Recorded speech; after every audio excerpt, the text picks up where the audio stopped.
Your Excellency, the President of the Republic of Kenya, Dr. William Samoei Ruto, Your Excellency, the Deputy President, Professor Kithure Kindiki, the Honorable Right Honorable Raila Odinga, colleagues, cabinet secretaries, distinguished guests, ladies and gentlemen.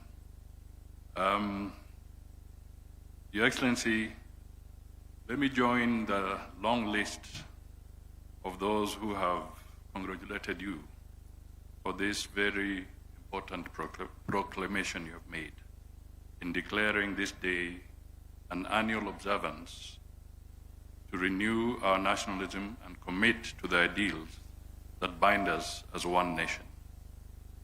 I trust it will also be a good signal to the Ministry of Education to reintroduce civics as a fundamental subject in our educational institutions.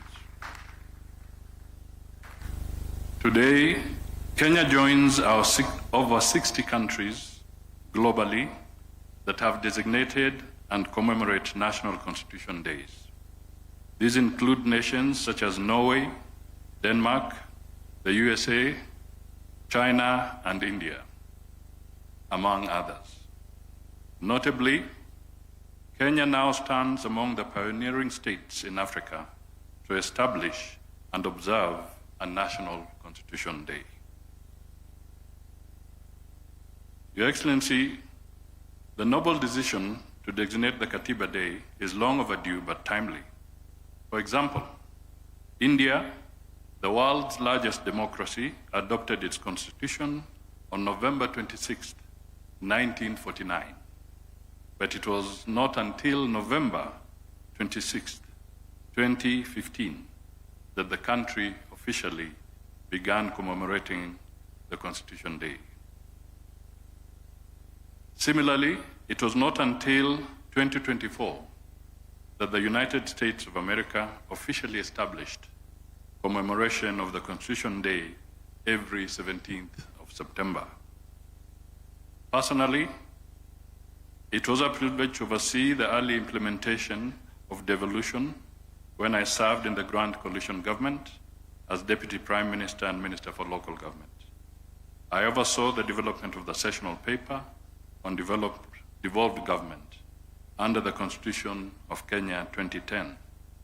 Today, we all celebrate the decentralized power, fostered equitable development, and we celebrate our diversity, making devolution a cornerstone of the Constitution. Fellow Kenyans, let us cast our minds back to the harrowing days of 2007 and 2008 post-election violence. It was a stark reminder that without strong institutions, chaos reigned. In the midst of that turmoil, hope flickered through the Serena talks mediated by the late Kofi Annan, former UN Secretary General, His Excellency Benjamin Mkapa, Madame Gracia Machel, under the auspices of the panel of eminent African personalities. I was honored and privileged to be with you, Your Excellency, William Ruto, the Honorable Moses Wetangula, the Honorable Martha Karua, the Honorable James Orengo, the Honorable Professor Samson Ongeri, the Honorable Dr. Sally Kosgei, and the late Honorable Mutula Kalonzo as the negotiators in the Annan-led Serena talks, which came up with the National Accord. From those talks emerged critical reports reviewing the electoral system through the Kriegler report and the Waki reports to handle post-election violence.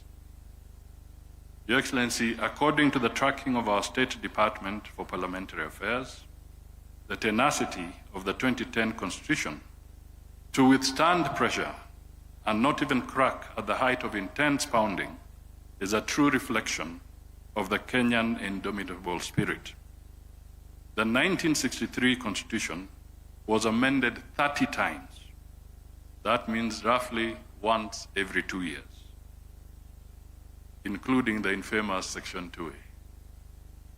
On the other hand, the 2010 Constitution has had 14 constitutional amendment attempts, mark my word here, attempts, via parliamentary initiatives, those were 10, and 4 via popular initiatives, the popular initiative route.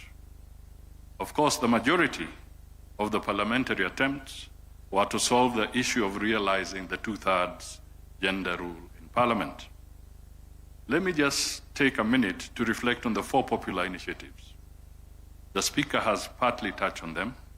1, the Building Bridges Initiative, via the Constitution of Kenya Amendment Bill of 2020, which contained some 74 proposed changes.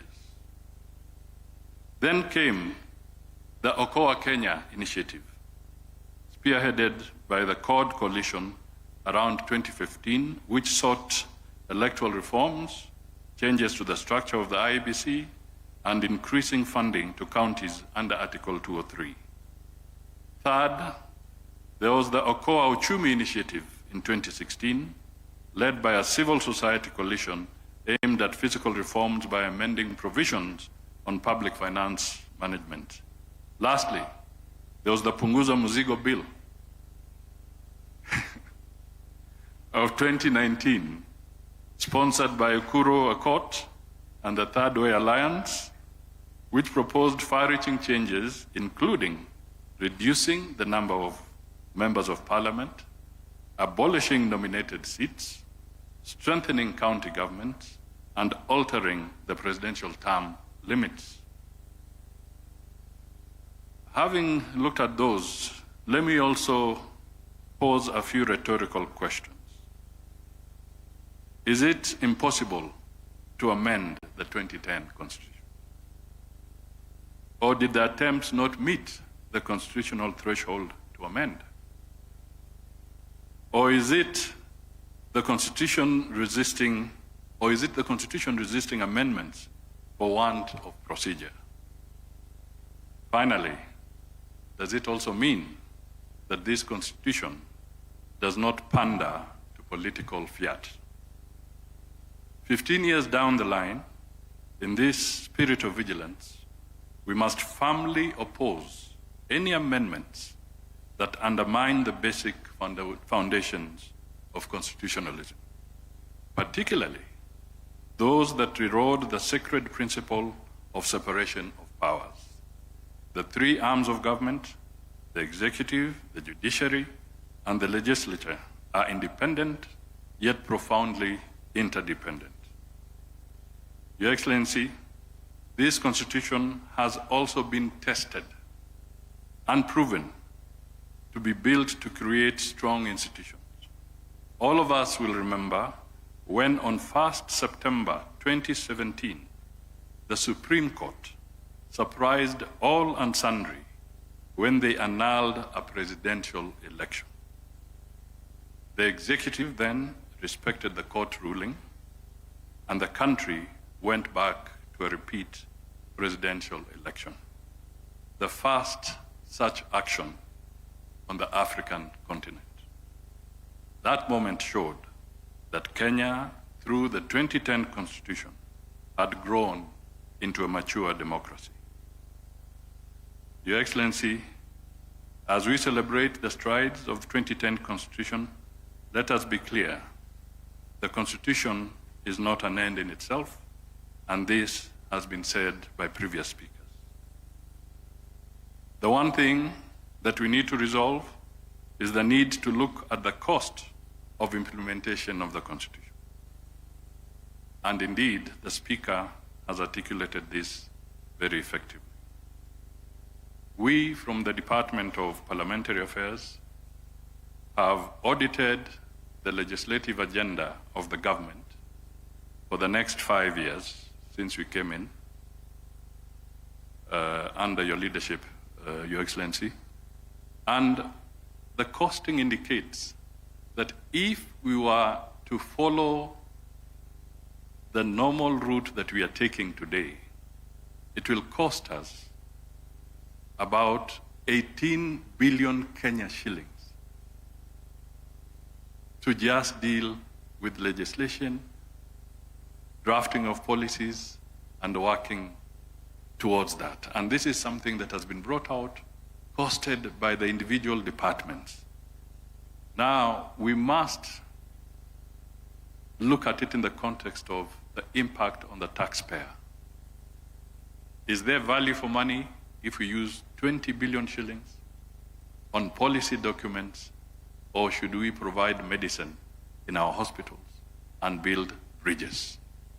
This is a fundamental question that Kenyans ought to reflect on, and hence the importance of the public participation bill. We cannot have multiple layers of public participation on the same issue, from the executive to the parliament to the county governments to the technocrats, multiple layers on the same issue. That, in my view, is robbing the Kenyans. We need to look at it carefully. Finally, Your Excellency, having said all this, I was very careful. I came with written remarks because on matters constitution, you don't want to be misquoted. But let me end by once again saluting Kenyans for the 2010 Constitution and really reiterating that this is a foundation of our legacy as a stable democracy, and through a stable constitution, stable democracy, we shall attract more investment and create better opportunities for our Kenyan people. It is now my duty, Your Excellency, to invite His Excellency the Deputy President to come back to the podium so that he can navigate us to the final stage with you. I just want to tease him a little bit as he comes. I saw in the program, Your Excellency, the song, My Land is Kenya. And I was waiting for it because the writer and composer of that song was a gentleman who went to Nairobi School, and he was born in Kenya. He was called Roger Whittaker. And this gentleman went to Lenana. Mr. Deputy President, it's your turn.